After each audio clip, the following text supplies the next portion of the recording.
This morning, we have invited both sides to weigh in on the issue, and we want to begin with Senator Andrew Roraback. Good to see you, Senator. Thanks for coming on the program. It's great to be here with you, Logan. So let's break this down, because there's really four challenges that the Supreme Court will be looking at. The main one is the individual mandate requires almost all Americans to purchase health insurance. The other one is whether they can really even hear the case, whether they have their standing to do so.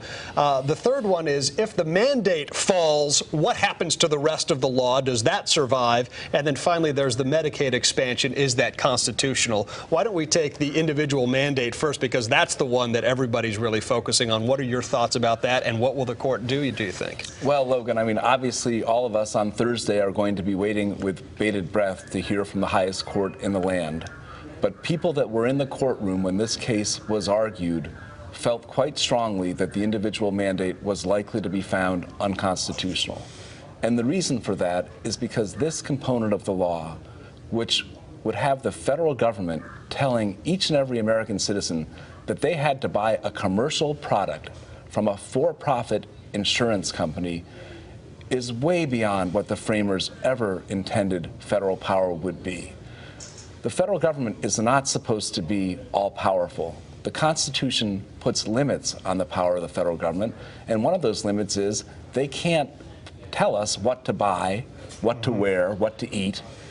This is America. We have the freedom when we earn our money to decide how to spend it. And for the federal government to say you have to spend your money by buying a commercial product, I think is going to be found unconstitutional. 5 of the justices on the Supreme Court were appointed by Republican presidents. 4 were appointed by Democratic presidents. Do you think that is going to have anything to do with how the court decides to rule on this issue, and especially the individual mandate? I really don't. I mean, once judges are appointed, they're appointed for life. And one of the great things about our system of justice is that once appointed for life, Supreme Court judges don't have to worry about public opinion polls. They don't have to worry about getting reelected.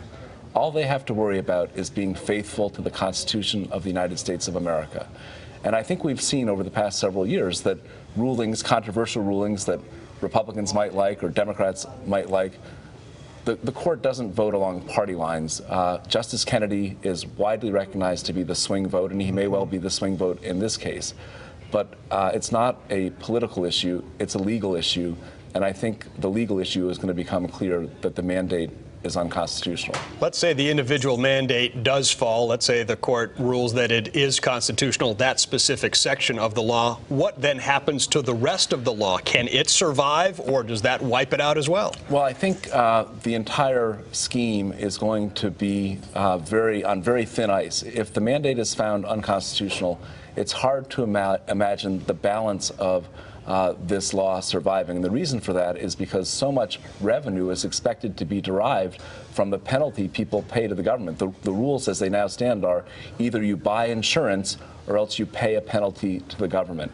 And the money that's going to be paid to the government as a penalty by people who choose not to buy insurance is what's going to float the program. So if you take away that money, if you take away that revenue stream, it's very hard to see the balance of this law surviving.